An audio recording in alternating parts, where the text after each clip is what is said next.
As far as undercover operations go, this one looks top shelf. One of the largest and most ambitious covert stings in years, spanning Italy, Spain, Colombia, the Balkans, and the United States. These brokers, who found themselves in the middle, between astonishing loads from a Colombian cartel going to an international network of distributors across Europe, seemed perfect. They had a back door, you see, into a major Italian port, an efficient, discreet way to secretly slip tons of high-value product ashore and then whisk it away north, south, east, and west. There was only one problem. It was all a setup. A sting. A great big trap. The mob reporter here with a story of covert duplicity that tricked narcos around the world for more than a year, sending their product straight into the waiting arms of police, all the time thinking they had a bright new underworld ally. Hang on, this one is quite a ride. Let me tell you about it.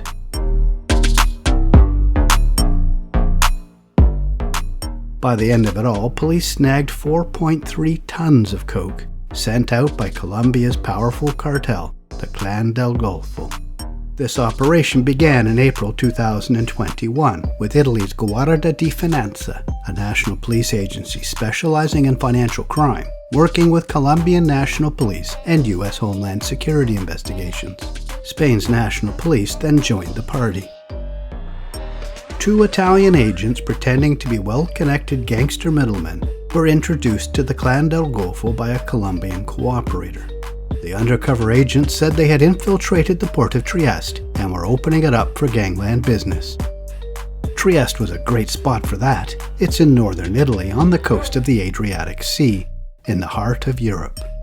Its port is one of Italy's busiest, and it's a maritime gateway to northern Italy, central and western Europe, and the Balkans.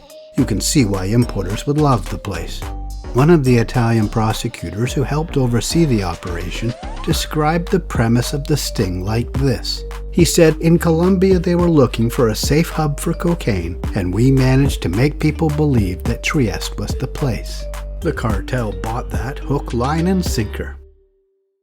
Colombian officials say the Clan del Golfo, now allegedly under the leadership of a man known as Chiquito Malo, transferred 4,300 kilos of tightly wrapped and packed bricks of cocaine. The cartel thought it was traveling to Trieste by sea, hidden in shipments of machinery. Those ships did make it to Trieste, and the machinery unloaded there, but unknown to the cartel, the bricks were never on board. The cartel first entrusted the undercover agents with 300 kilos as a test run. Authorities diverted that load in Puerto Bolivar, a Colombian port on the Caribbean, and secretly moved it across the Atlantic by plane instead, in the care and control of military and police. That first flight took it to Madrid in Spain, and then on to Marco Polo Airport in Venice, and then driven to Trieste, where it was turned over to the cartel's man in Italy, who confirmed to his bosses the new brokers could do what they promised. He gave their new partners a 15-kilo tip. Once the cartel was satisfied their test was a success, they opened the floodgates. 4 more tons. Most of this was apparently earmarked for the 'Ndrangheta, powerful mobsters from the southern Italian region of Calabria. These enormous stashes were diverted in Colombia and loaded onto a military plane that landed at Rivolto Air Base. This provided utmost privacy as an Italian Air Force facility exclusively for military use. Police didn't announce the seizure, though. They kept it top secret. They didn't want to catch just one player in the hyperactive race to flood Europe with coke. They wanted to catch all of them. More realistically, as many as they could handle.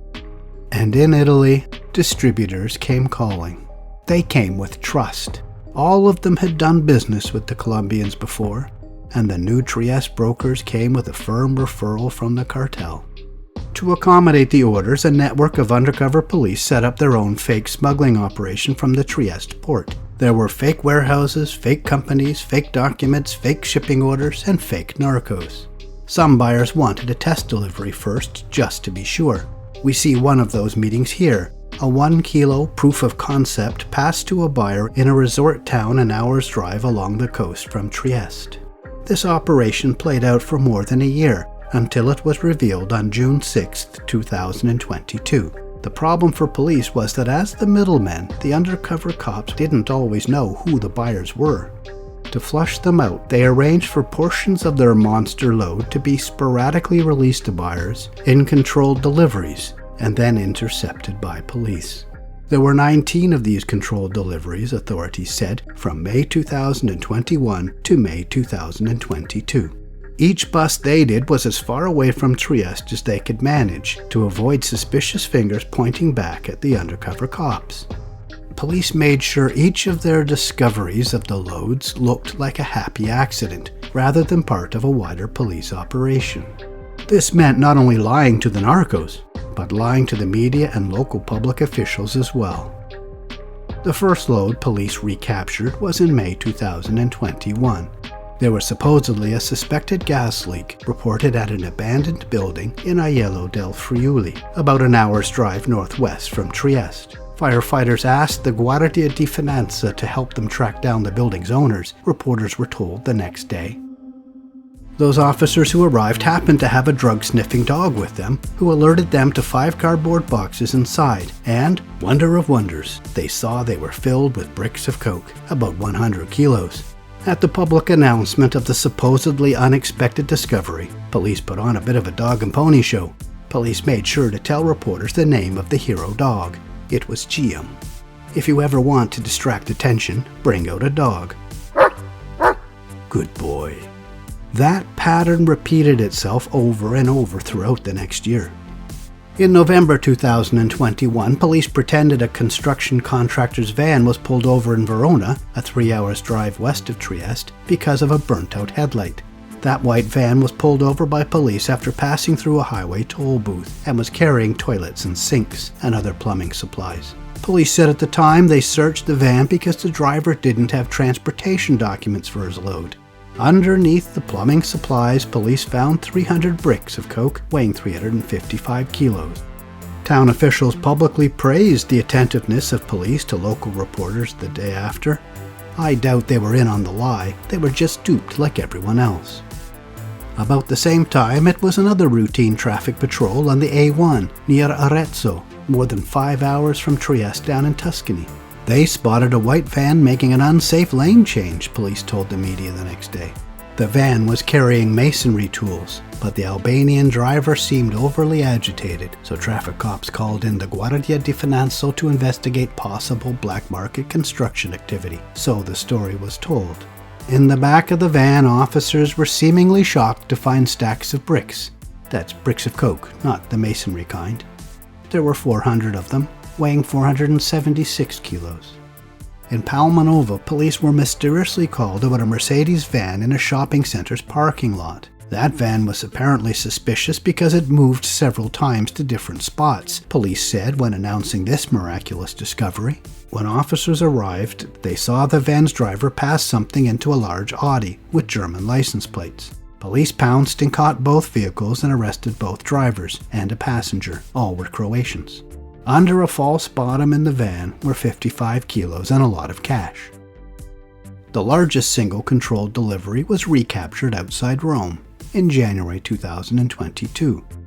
A large truck was preparing to unload at a warehouse when it was stopped by police. The story this time was that an officer became suspicious of the movement of the truck, which was registered in Slovenia. Inside the truck, behind spare car parts, officers were shocked, I tell you, to discover 600 bricks weighing 680 kilos.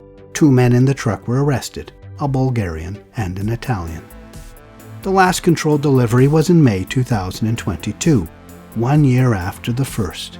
This time it was an alert police patrol officer near beautiful Lake Bracciano in Lazio, northwest of Rome, who spotted a beat-up car riding low in the back, as if from excess weight. The car was followed to an abandoned restaurant, where 2 men started lugging bags from the car inside. Officers swarmed in, arresting both, an Italian and an Albanian, and seizing 167 kilos.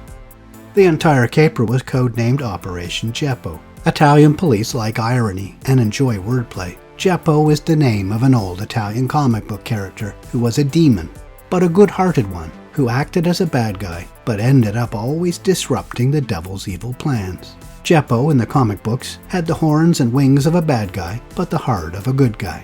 Kind of like the undercover officers police are telling us, looking and acting like narcos, but really just ruining the real narcos' plans. Police say the arrests hit 4 criminal networks in Europe. There were 38 people named in arrest warrants, 20 of them in Colombia, 10 of them in Italy, the rest in Albania, Slovenia, Croatia, Bulgaria, and the Netherlands. Dozens more are wanted, including suspects in Serbia and Albania. All allegations have yet to be tested in court. Authorities have said several of those arrested are now cooperating with the prosecution. This will be interesting to see how it all plays out in court. Thanks for watching, and please subscribe.